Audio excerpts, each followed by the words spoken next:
തൃശൂർ പന്തല്ലൂരിൽ 2 കുട്ടികൾ പാറക്കുളത്തിൽ വീണ് മരിച്ചു. 9 വയസ്സുള്ള മഷീദ, 13 വയസ്സുള്ള ഹസ്നത്ത് എന്നിവരാണ് മരിച്ചത്.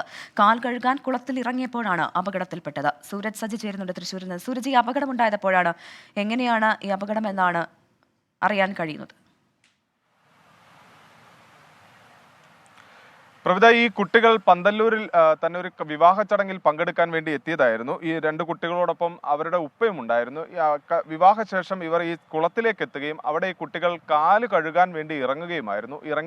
ഈ കുളത്തിൽ തന്നെ ഒരു 3-4 പടിക്കെട്ടുകളുണ്ട്. പക്ഷേ ഈ പടിക്കെട്ടുകൾ കഴിഞ്ഞ് അങ്ങോട്ടേക്ക് ഇറങ്ങുന്ന ഭാഗം വലിയ താഴ്ചയുള്ള ഭാഗമാണ്. അങ്ങനെ ഈ പടിക്കെട്ടുകൾ കടന്ന് കാൽ കഴുകാൻ ഇറങ്ങുന്ന ആ സമയത്ത് കുട്ടികൾ മുന്നോട്ട് വീണ്ടും പടിക്കെട്ടുകളുണ്ട് എന്ന് കരുതി കാൽ വെക്കുന്ന സമയത്ത് ഈ വഴുതി, അതായത് കാൽ വഴുതി താഴേക്ക് വീഴുകയായിരുന്നു, ആഴത്തിലേക്ക് വീഴുകയായിരുന്നു. അല്പസമയത്തിനകം തന്നെ ഇവരെ രക്ഷിച്ചിരുന്നുവെങ്കിൽ പോലും ഈ ഹസ്നത്ത് അവിടെ വെച്ച് തന്നെ മരണപ്പെട്ടിരുന്നു എന്നുള്ള വിവരമാണ് ലഭിക്കുന്നത്. പക്ഷേ മഷീദ ആ സമയം പുറത്തെടുത്ത സമയത്ത് ചെറിയ രീതിയിൽ ഹൃദയമിടിപ്പെല്ലാം ഉണ്ടായിരുന്നു. അതുകൊണ്ട് തന്നെ ഇരുവരെയും കുന്നംകുളം താലൂക്ക് ആശുപത്രിയിൽ എത്തിച്ചു. പക്ഷേ ആശുപത്രിയിൽ എത്തിച്ച് നടത്തിയ പരിശോധനയിൽ ഇരുവരും മരണപ്പെട്ടു എന്ന് സ്ഥിരീകരിക്കുകയും ചെയ്തു.